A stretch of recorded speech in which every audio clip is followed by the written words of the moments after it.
Greetings, everyone. Hope all of you are having an absolutely fantastic day.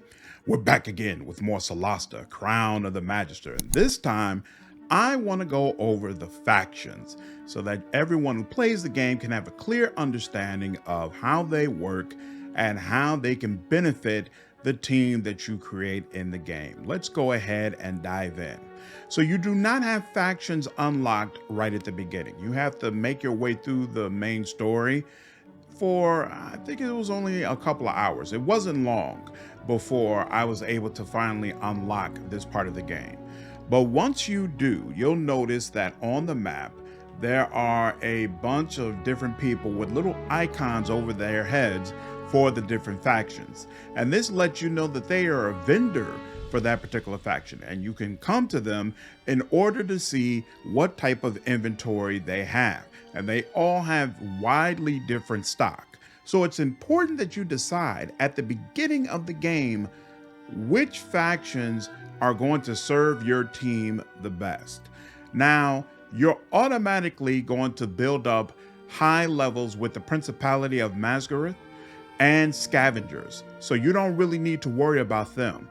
But the other four, Antiquarians, Arcaneum, Circle of Danatar, and Tower of Knowledge, you need to manually build up your favor with these groups. And the way you do that is, while you're exploring in the world, you'll come across these rare items that will be of interest, usually to multiple members of a particular faction. So when you hover over these items, it'll say Circle of Tower of Knowledge and Circle of Danatar, or it'll say, it might have all four of them, Antiquarians, Arcaneum, Circle of Danatar, and Tower of Knowledge. And then you have to choose which faction you're going to turn this item in with. So I believe I did at least, the vast majority of content in this game. And there were still two factions that I was not able to max out my favor with. So it seems to me that you definitely cannot do all six. You need to go ahead and make a decision about which ones are important to you. So with that in mind, let's go over what each of them does. Principality of Masgarth, we don't really need to go into their inventory. They're just for general stores. So if you need more rations or basic stuff like that, their vendors are associated with this particular faction. And like I said, just going through the main story will build up your favor with them. You don't need to worry about them at all. Same with Scavengers. You don't need to worry about them. They're automatically going to build up via the main story. The Scavengers actually have a really, really cool dynamic where basically as you go out into the world, you're going to come across way more stuff than you can actually pick up and take back with you. So the Scavengers, every time you leave a particular area, even if it's just a random fight that you had on the global map, the Scavengers will come and they'll scoop up all the armor and weapons and accessories that you leave behind. And then when you come back to the main hub, you'll be able to click a board where you can see everything that you left behind in case there was something that you actually wanted to take with you.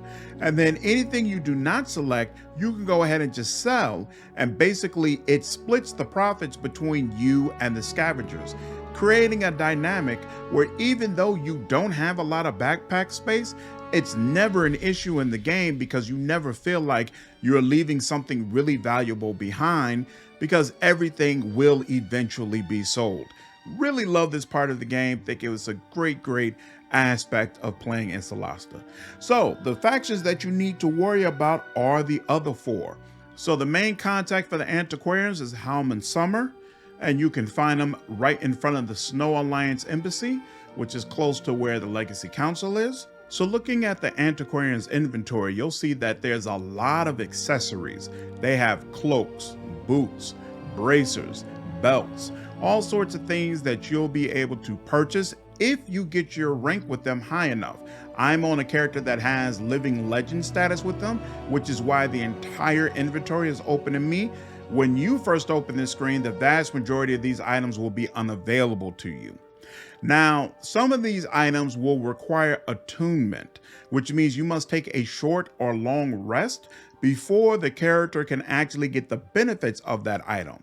Each character can only have 3 items of this type on their character. So you can attune 3 items to a particular character, and then that's it. All the rest of them have to essentially be regular. Next up is the Circle of Danatar. You'll find the vendor in the Sunblaze Court, Joriel Foxeye. If you look at the Circle of Danatar's inventory, they're all about magical armor and weapons. So if for whatever reason you're not able to craft, this is a way to be able to give yourself some of the better equipment that is in the game. Right next to the Lane-In's exit, you'll find the vendor for the Tower of Knowledge, Matty Greenile, and their inventory is all about recipes. So you have recipes for potions, for bolts, arrows, armor, basically just about anything you would want to craft, you should be able to find somewhere in here. And then the last vendor for the Arcaneum, you'll find him in the Gravekeep's Cask and its Headlong Sure Spell. The Arcaneum inventory is all about crafting ingredients for weapons and armor. So you'll see they have primed mace or prime short bow. And these are ingredients you can use when you want to make +1 or +2 weapons and armor.